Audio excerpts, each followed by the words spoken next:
నా తమ్ముడికి చేసిన ద్రోహానికి నీకు నీ కన్నబిడ్డ దూరమైంది. నువ్వెప్పటికీ సంతోషంగా ఉండలేవని శపించి వచ్చాను. శకుంతల,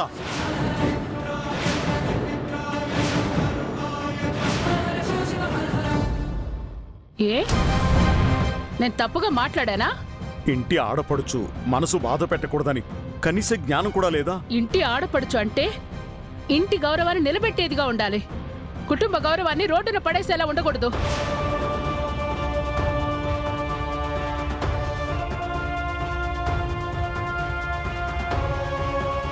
అది కాదు శకుంతల. మీరెన్ని చెప్పినా తన ఇంటికి తీరని మచ్చ, తను చేసింది మానని గాయం. శకు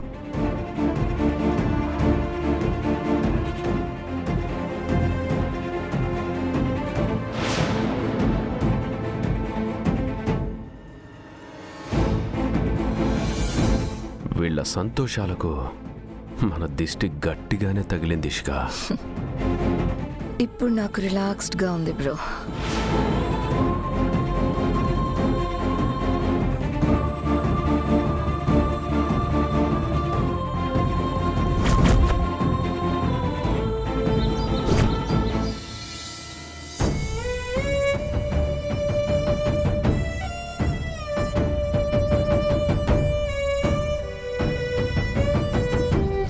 నువ్వు నాకు చేసిన ద్రోహం మర్చిపోయేది కాదు.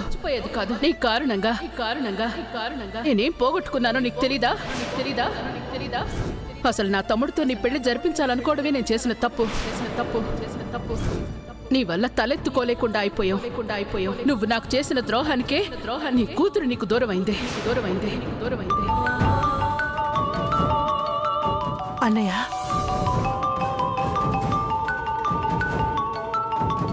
ఈయన ఎక్కడున్నారో ఏంటో. హలో అన్నయ్య, నేనే నీకు ఫోన్ చేద్దాం అనుకున్నాను. గంగ గెలిచిందని ఇంట్లో సెలబ్రేషన్ స్టార్ట్ చేశారా? నాకైతే చాలా చాలా సంతోషంగా ఉందన్నయ్య. నాకు మాత్రం చాలా బాధగా ఉందమ్మా. ఏమైందని? ఎందుకలా అంటున్నావు? అకాడమీలో నువ్వు మీ వదిన్ని కలిసావా?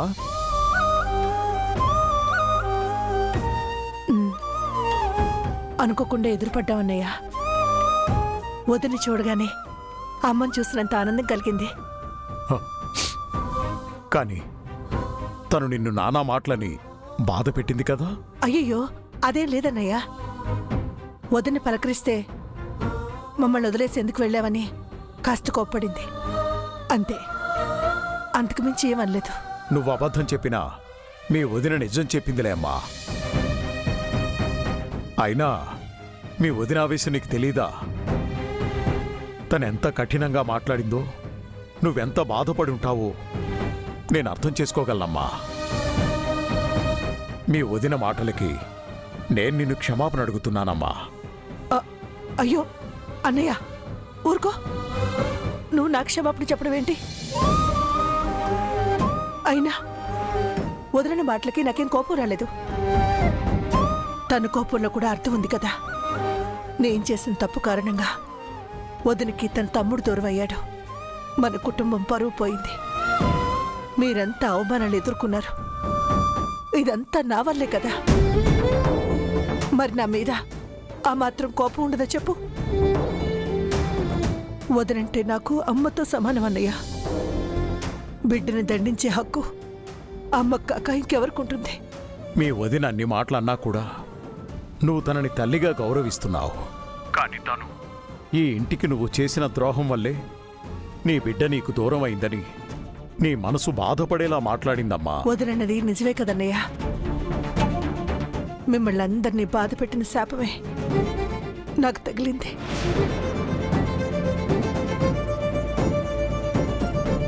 పోనీలే అన్నయ్య, వదిన కోప్పడితే కోప్పడింది. కానీ తను నాతో మాట్లాడింది కదా, అది చాలు. నాకు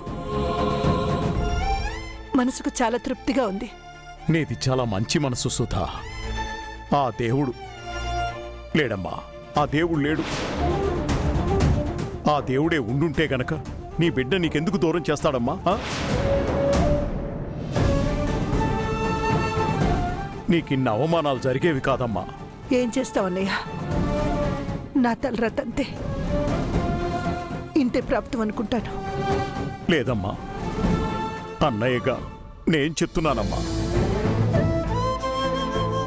నీ కూతురు, నా మేనకోడలు ఎక్కడున్నా సరే వెతికి తీసుకొచ్చి నీకు అప్పగించే బాధ్యత నాదమ్మా. నీ బిడ్డ కోసం నీ కళ్ళల్లో కన్నీరు కారకూడదు, నిన్నెవరూ అవమానించకూడదు. వారం రోజుల్లోపే నీ కూతుర్ని నీ దగ్గరకు చేరుస్తాను. అన్నగా ఇది నా మాట. అన్నయ్య, ఉంటానమ్మా, జాగ్రత్త.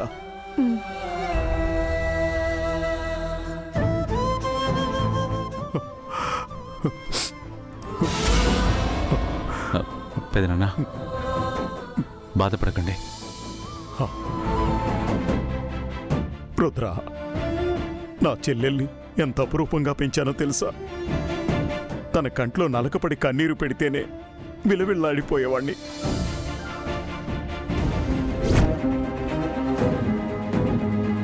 ఇప్పుడు తన కన్నబిడ్డ కోసం కన్నీరు పెట్టని క్షణమంటూ లేదు. అయినా అన్నగా నేనేం చేయలేకపోతున్నాను.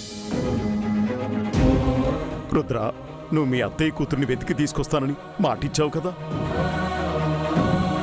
వెంటనే తనని వెతకడం మొదలుపెట్టు. నీ మాట నిలబెట్టుకో రుద్ర.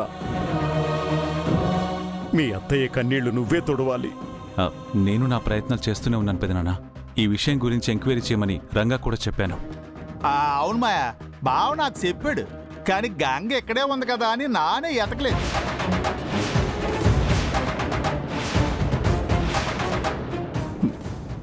గంగకి సుధ కూతుర్ని వెతకడానికి ఏంటి సంబంధం? అంటే సంబంధం ఏంటంటే గంగకి బాక్సింగ్ సెలక్షన్స్ ఉన్నాయి కదా, నా దగ్గరుండి ప్రిపేరింగ్ చేయించాను కదా, అందుకే పట్టించుకోలేకపోయాను.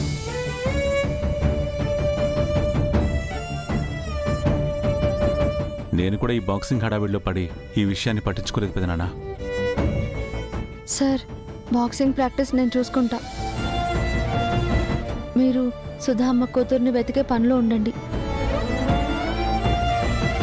పెద్దోరు చెప్పినట్టే తను దొరికితేనే సుధా అమ్మ బాధ తీరుతుంది. అది చాలా కష్టమే చెల్లె, అంత ఈజీ కాదు. అలా అని మన ప్రయత్నం మనం చేయకుండా వదిలేస్తామా రంగా? మన ప్రయత్నం మనం చేయాలి. సింహాద్రప్పన్న, సోదమ్మ కూతురు గంగని నీళ్ళకి ఎలా చెప్పాలి? తను ఎక్కడే ఎట్టుకుని ఎక్కడెక్కడ ఎతకాలంటారేటి? ఏం ఆలోచిస్తున్నావన్నా? నువ్వు ఎక్కడే ఉండగా నాన్న ఎక్కడెక్కడ ఎతకాలా అని. ఏంటి? అదే అదే ఇలాంటి ఎంక్వైరీలు అయితే నువ్వు బాగా ఆరతీస్తావు కదా సిల్లే.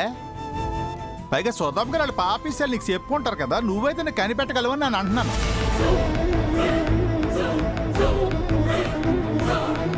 తను మ్యాచ్కి ప్రిపేర్ అవ్వాలి కదా రంగా, తనని ఇన్వాల్వ్ చేయకు, నువ్వే వెతుకు. పెద్దోరు, నేనే రోజంతా ప్రాక్టీసింగ్ చేయను కదా. రోజు ఏదో ఒక టైం చూసుకుని నేను వెళ్ళి ఆ పాప గురించి తెలుసుకునే ప్రయత్నం చేస్తా.